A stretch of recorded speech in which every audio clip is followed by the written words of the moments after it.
할렐루야 사랑합니다. 축복합니다. 할렐루야. 아멘. 주님을 찬양합시다. 배웁시다. 주님을 찬양합시다. 아멘. 감사합니다.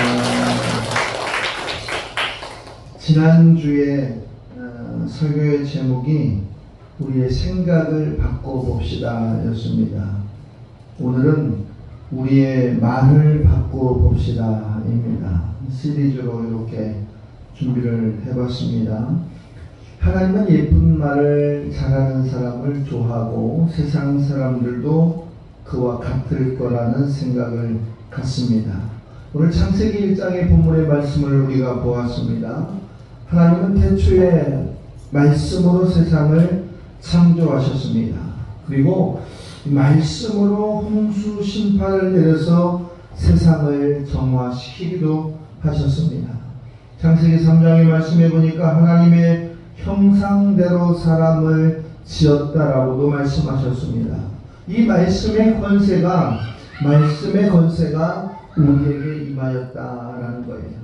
그것처럼 하나님이 말씀을 통해서 우리에게 증거하신 것처럼 인생들에게도 말의 능력을 우리에게 주었다라는 거예요. 그래서 우리 하나님을 믿는 그리스도인들도 말로써 창조적인 역사와 파괴적인 역사를 경험할 수가 있는데 우리는 유익한 하나님의 말을 알 수 있는 성공자가 되어야겠다라는 말씀입니다.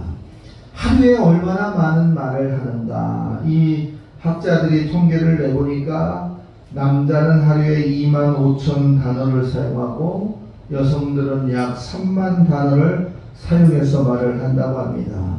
이걸 1년 동안 이렇게 모아놓으면 400페이지짜리 책, 여러분 찬송가 두께만한 책을 132권 정도를 만들 수 있는 용량이라고 합니다. 얼마나 많은 말을 우리가 하고 살아가고 있습니까? 그 말 속에 창조적인 말, 파괴적인 말의 경계선에서 우리가 살아가고 있다라는 거예요.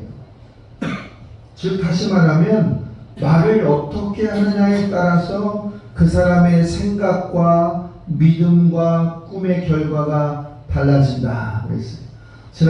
지난주에 말씀드릴 때 생각이 행동을 이끈다고 이야기했는데 말은 그 생각과 믿음의 꿈을 움직일 수 있는 기초가 된다라는 거예요. 우리나라의 최근 국회의원들을 지적하고 또 실망한 사람들의 말이 너무도 많이 있던 수년간의 기간이었는데 이번 주에 한 유튜브를 보니까 이렇게 소개하고 있어요. 김예지라고 하는 국회의원이었습니다. 맹인이었고 태어나면서부터 눈을 볼 수 없었던 한국형 맹인 여인이었어요. 근데 미국의 위스콘신 대학교에서 연주와 피아노 연주와 박사까지 받았던 노력하는 여인이에요. 유튜브 검색하게 보면 이게 자기를 인도하는 강아지와 함께 움직이면서 활동하는 모습들을 잘 소개하고 있는데 여당과 그 야당이 매일 정쟁의 현장 가운데 있다 이렇게 얘기했는데 이 친구가 질의하고 난 이후에 국회의원들 중에 대다수의 많은 사람들이 기립박수를 했다라는 거예요. 그런데 이 여인이 왜 국회의원들의 많은 사람들로부터 기립박수를 받았는가? 단 한 가지입니다. 말을 예쁘게 정리하고 했다라는 거예요. 우리가 통상 이제 대정부 질의할 때 이게 국회는 입법기관이고 행정기관의 장들에게 나올 때 행안부 장관 나오십시오, 법무부 장관 나오십시오 라고 이렇게 질의하는데 이 처음 시작을 이렇게 했어요. 이 김혜지라고 하는 국회의원은 여기 법무부 장관님 오셨으면 나와 주실 수 있을까요? 라고 이렇게 질문을 했습니다. 그랬더니 이 법무부 장관이 시각장애인인 걸 알고서 그 단상에 서서 이렇게 얘기했습니다. 의원님, 법무부 장관 한동훈 나왔습니다. 이렇게 얘기해요. 여기에서부터 그들의 언어가 소통되기 시작하고 37분간 이어졌던 대정부 질문의 끝이 박수로 끝이 났고 많은 국회의원들이 여나 야가 할 것 없이 일어서면서 그 정쟁에 불을 꽂던 그 여인을 칭찬하였다라는 거예요.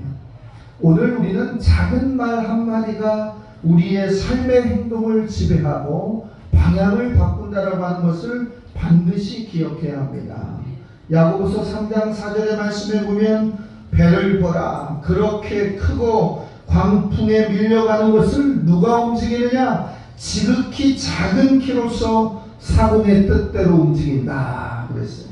큰 배를 움직이는 것이 거대한 물체가 아니라 작은 키로서 그 방향을 움직인다라는 거예요. 그러니까 말 한마디 한마디가 상황과 과정과 절차를 바꾼다라고 이야기하는 거예요. 일본의 이제 학자였던 에모도 미사루라고 하는 학자는 물은 답을 알고 있다라고 하는 그의 책을 통해서 물을 향해서 심한 욕설을 하고 또 물을 저주하면 그 결정체가 육각체가 아니라 깨트려지고 파괴된 모습으로 나타난다고 했어요. 그런데 그 물을 먹기 전에 고맙습니다, 감사합니다라고 하면서 그 물을 축복하면 그 물이 가장 완벽한 육각형 물의 형태로 나타난다 이렇게 이야기했습니다. 그 물을 사람이 먹고 살고 있고 사람의 신체의 60%에서 70%에 구성되는 것이 물과 피로 구성되어 있다라는 거예요. 학자들은 물이 부족하면 불안 증세가 나타나고 짜증이 나타나고 우울증 증상이 나타나서 물을 먹지 못하면 종국에는 죽는다라고 이렇게 이야기하고 있습니다. 성경에 보면 말로 하나님께 인정받은 사람이 있고 말로 하나님의 심판을 받은 사람들이 많이 나타나 있습니다.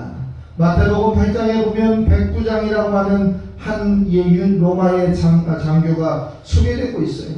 자기 집에 이제 부하가 하인이 중병에 들어서 죽을 병이 되었는데 예수님께 고쳐달라고 이야기해서 예수님이 그 집에 가려고 할 때 그는 이렇게 얘기합니다. 내 집에 주님이 들어오는 것을 감당하지 못하겠으니 말씀만 하십시오.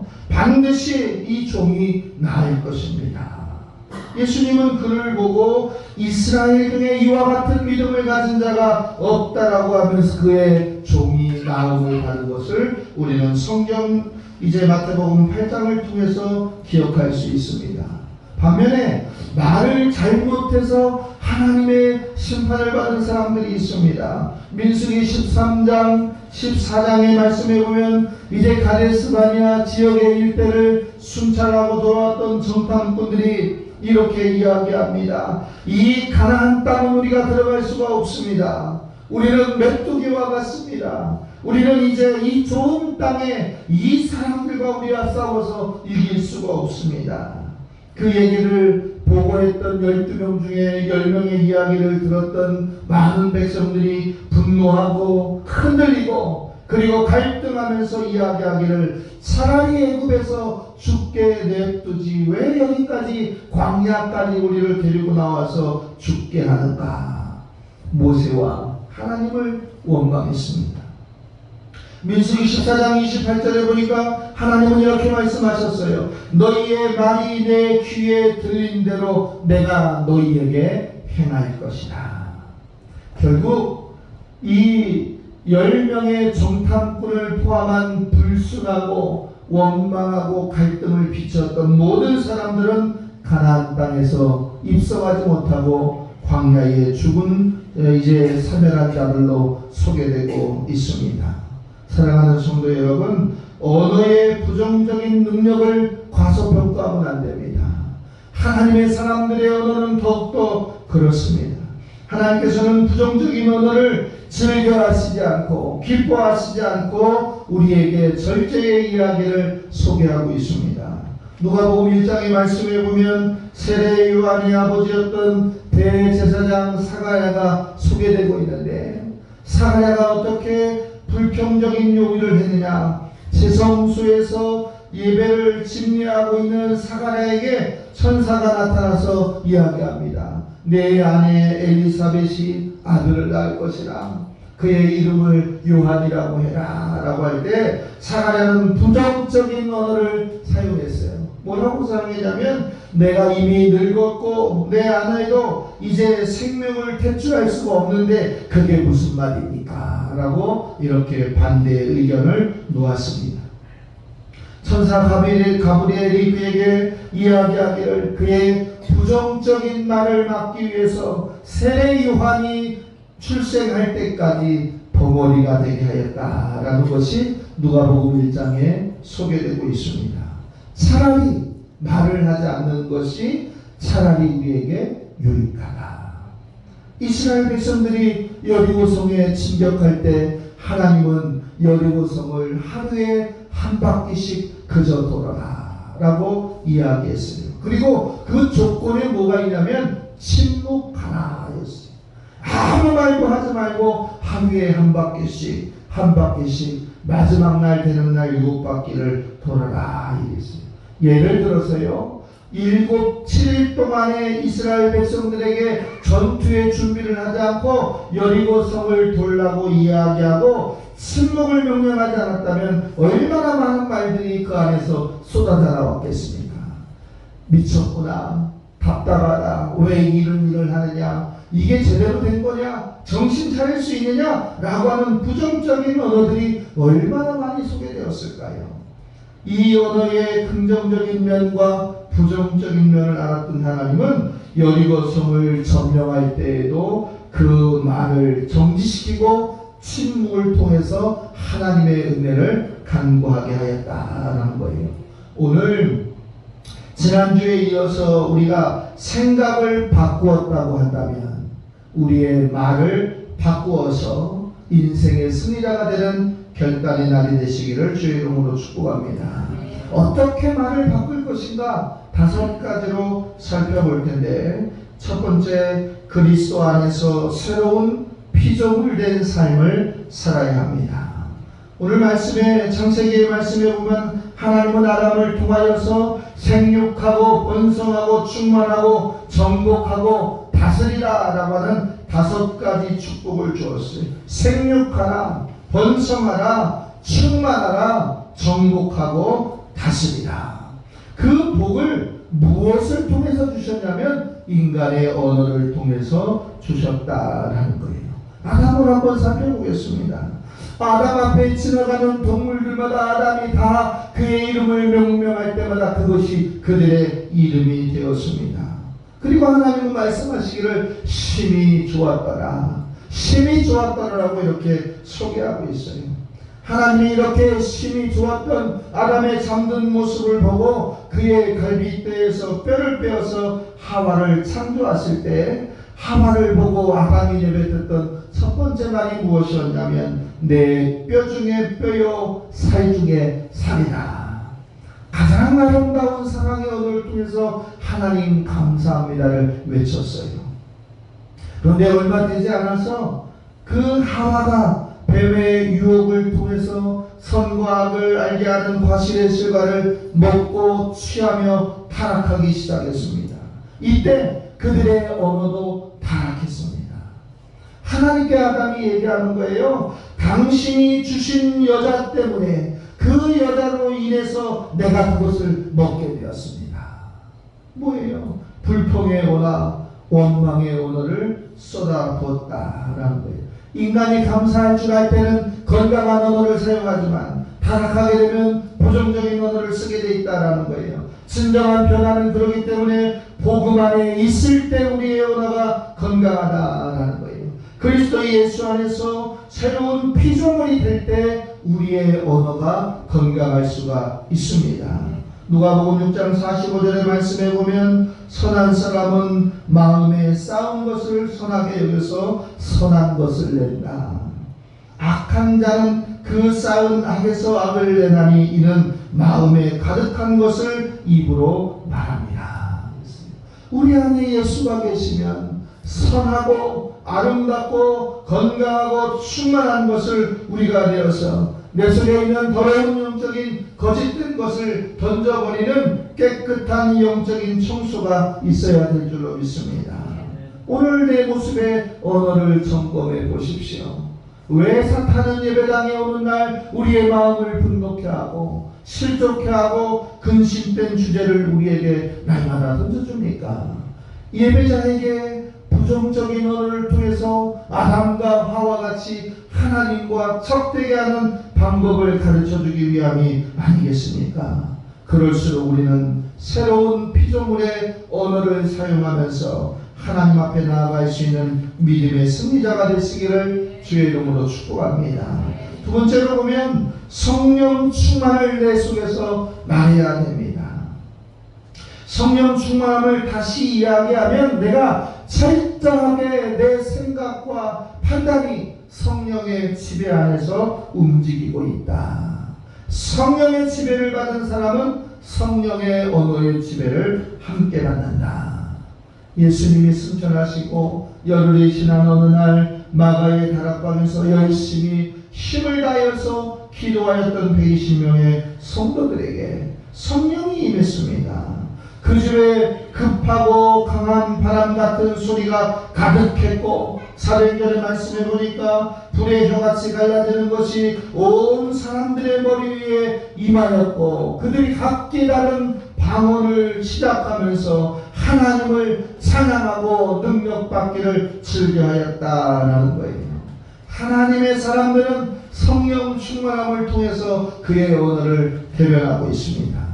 두려워서 떨고 있었던 베드로와 요한에게 성령이 임하니까 성전 미문에 앉아있던 안진뱅이에게 나사렛 예수의 이름으로 일어나라 라고 하는 강력한 성령의 언어가 그들에게 증거되었고 그렇게 증거되었던 모습을 바라봤던 사람들이 무엇이라고 얘기하냐면 이렇게 본래 학문이 없었던 평범한 자들이었는데 어떻게 저들이 저렇게 변할 수가 있는가? 그건 뭐예요? 성령을 받을 때 가능한 겁니다. 저와 여러분이 성령을 받으면 우리의 연약함을 치유하시는 성령의 능력으로 완전히 우리가 회복된다는 사실을 소망하면서 성령 충만한 자 되시기를 주의 이름으로 축복합니다. 마가복음 10장에서도 보면 예수님께서 제자들을 전도하기 위해서 파송을 보낼 때 두려워하는 제자들에게 예수님은 이렇게 얘기했어요. 잡혀도 걱정하지 말고 재판을 당한다 할지라도 두려워하지 마라. 너희 안에 성령께서 하실 말씀을 알게 하실 것이다. 우리의 언어는 성령이 주관하는 언어가 되어야 될 줄로 믿습니다. 하나님의 영이 깊은 것까지도 통찰하시는 그 성령의 언어가 우리를 장악할 때 우리는 회복될 수가 있습니다. 세 번째는 무엇이냐면 하나님의 말씀을 우리는 말해야 된다라는 거예요. 하나님의 말씀을 말하라고 하는 것은 성경의 말씀에 근거해서 우리가 말해야 된다라는 거예요. 인간의 말에 대단한 능력이 있는 것이 아니라 하나님의 말씀에 대단한 능력이 있다라는 거예요. 우리 예배당 안에 이렇게 조명이 들어와서 우리가 책도 보고 예배를 드릴 수가 있지만 우리가 예배당 밖에 나가 있는 태양빛을 이 조명빛보다 이제 이 조명빛이 태양빛보다 크다고 말하지 않습니다. 하나님의 말씀의 가치가 그와 같다. 시편 기자의 고백은 이렇게 이야기합니다. 그 말씀이 정금보다 귀하고 꿀송이보다 더 달다. 주의 말씀을 묵상하니 내 눈이 야경이 깊기 전에 깨어 있습니다. 하나님의 말씀을 말하는 사람은 복이 있는 사람입니다. 우리의 언어가 하나님의 말씀을 이야기하는 사람 되기를 주의 이름으로 축복합니다. 요한계시록 1장 3절의 말씀에 보니까 하나님의 말씀을 읽는 자가 복이 있다 했습니다. 읽는다라고 하는 건 뭐예요? 입을 열어서 소리를 내어서 힘차게 그것을 고백하였다라는 거예요. 성경은 말하기를 하나님의 말씀은 살아 운동력이 있다라고 선포합니다. 하나님의 말씀을 입으로 소리를 내어서 힘차게 믿음의 언어로 고백하시고 생각날 때마다 읽고 고백하고 선포하는 저와 여러분 되시기를 주의 이름으로 축복합니다. 신명기 30장에 보면 오직 그 말씀이 내게 심히 가까워서 내 입에 있으니 내 마음에 있는 것을 네가 이행할 수 있느니라. 하나님의 말씀을 마음에 두고 믿고 묵상하는 것으로 끝나는 것이 아니라 그것을 믿고 묵상하였다면 입술로 고백하라는 거예요. 시인하라는 거예요. 내가 마음으로 내가 너를 사랑해, 나는 너를 좋아해라고 하는 것은 상대방에게 아무런 감동과 메시지를 줄 수가 없습니다. 입으로 고백할 때 그것이 전달되는 것처럼 하나님의 말씀을 입으로 시인하고 성경의 말씀을 입으로 읽고 선포하는 저와 여러분이 되기를 소망합니다. 그럴 때 기도에 능력이 있습니다. 말씀을 선포하는 그 말씀을 통해서 우리에게 은혜가 있는 줄로 믿습니다. 이 5만 번의 기도의 응답을 받았다고 하는 조지 밀러는 성경을 200독을 했다고 해요. 200독을 하면서 성경을 사랑하고 성경의 말씀대로 기도하고 성경의 말씀대로 살았기 때문에 그가 이미 구한 것마다 응답을 받을 수 있었다는 사실을 우리는 알고 있습니다. 우리가 하나님의 말씀을 알고 하나님의 말씀대로 살아가는데 조지 밀러처럼 응답되지 못할 이유가 없다는 사실을 우리는 깨달아야 합니다. 네 번째는 어떤 말을 해야 되느냐? 예수의 이름으로 말해야 한다라는 거예요. 예수의 이름은 능력이 있습니다. 그 이름 앞에서 이제 그 이름을 빌어서 우리가 이야기해야 합니다. 사도행전 3장의 말씀에 보니까 베드로와 요한이 성전 미문에 앉은 병이를 일으킬 때 일어나십시오라고 하는 것이 아니라 나사렛 예수의 이름으로 일어나 걸으라 라고 선포했다는 사실을 우리는 기억해야 합니다. 예수의 이름이 하늘과 땅에 있는 모든 자들 안에서 가장 완벽하고 힘이 있는 구원의 이름입니다. 날마다 예수의 이름을 전하는 저와 여러분 되시기를 주의 이름으로 축복합니다. 아침이든 저녁이든 틈나는 대로 예수의 이름을 읽고 예수의 이름을 선포하고 예수의 이름으로 승리하는 자가 되기를 바랍니다. 로버트 H. 슐러라는 목사님은 교회를 개척할 때 예배당 입구에 이런 말을 써놓았다고 합니다. 이 문에 들어오는 모든 사람은 긍정적인 말을 하십시오. 긍정적인 말을 하지 않을 거라고 한다면 입을 다물고 계십시오 라는 이야기예요. 우리의 언어는 그리스도인다운 언어, 생명을 창조하는 언어, 예수의 언어가 되어야 될 줄로 믿습니다. 마지막 하나를 더 본다면 희망의 언어를 이야기하는 성도들이 되어야 될 줄로 믿습니다. 희망의 언어가 무엇입니까? 첫 번째는 뭐냐? 할 수 있다라고 이야기하는 거예요. 사람은요, 많이 가진 자나 적게 가진 자나 건강한 자나 건강하지 못한 자나 배운 자나 배우지 못한 자나 공통점이 있어요. 내일 일을 모른다는 거예요. 미래에 대한 두려움이 있다는 거예요. 안 될 것 같고 망할 것 같고 죽을 것 같고 하는 두려움이 불쑥불쑥 찾아오는 이 부정적인 생각을 갖고 있을 때 할 수 있다, 하면 된다, 예수 그리스도 안에서 우리가 승리할 수 있다라고 하는 그리스도인의 승리의 단어를 선포하는 희망의 메시지를 가지고 살아야 될 줄로 믿습니다. 12명의 정탐꾼 중에서 10명은 다 포기하고 아무런 이야기를 하지 못했을 때 여호수아와 갈렙은 하나님의 능력으로 할 수 있습니다, 하나님이 우리와 함께 하시면 할 수 있습니다 라고 하는 믿음의 언어를 통하여서 그들이 이스라엘의 지도자가 되었고 가나안에 들어갈 수 있었던 승리의 요인이 됐다는 사실을 우리는 기억해야 합니다. 할 수 있습니다. 사랑하는 성도 여러분, 예수 안에서 할 수 있는 승리의 여러분 되시기를 축복합니다. 두 번째는 크게 생각하고 크게 말해야 합니다. 시편 81편은 이렇게 합니다. 내 입을 열라, 크게 열라, 넓게 열라, 내가 채우리라. 지금 내 주머니에 100원짜리가 있다고 해서 내 기도가 100원짜리 기도로 멈춰서는 안 됩니다. 지금 우리의 공동체가 작다고 해서, 부족하다고 해서 우리의 기도의 제목이 작고 부족해질 필요가 없습니다. 하나님이 우리와 함께 하시면 우리가 생각하는 것과 우리의 기도하는 것이 이루어지는 능력이 있을 줄 믿습니다. 시편 2편에도 보면 이제 너는 내게 구하라. 내가 열방을 유업으로 줄 것이니 내 수위가 땅끝에 이를 것이다. 세 번째는 뭐냐면 좋은 일이 일어날 것을 말해야 합니다. 좋은 일이 일어날 것은 뭐예요? 기대입니다. 믿음의 능력이에요. 다니엘을 소개하면서 말씀을 정리하겠습니다.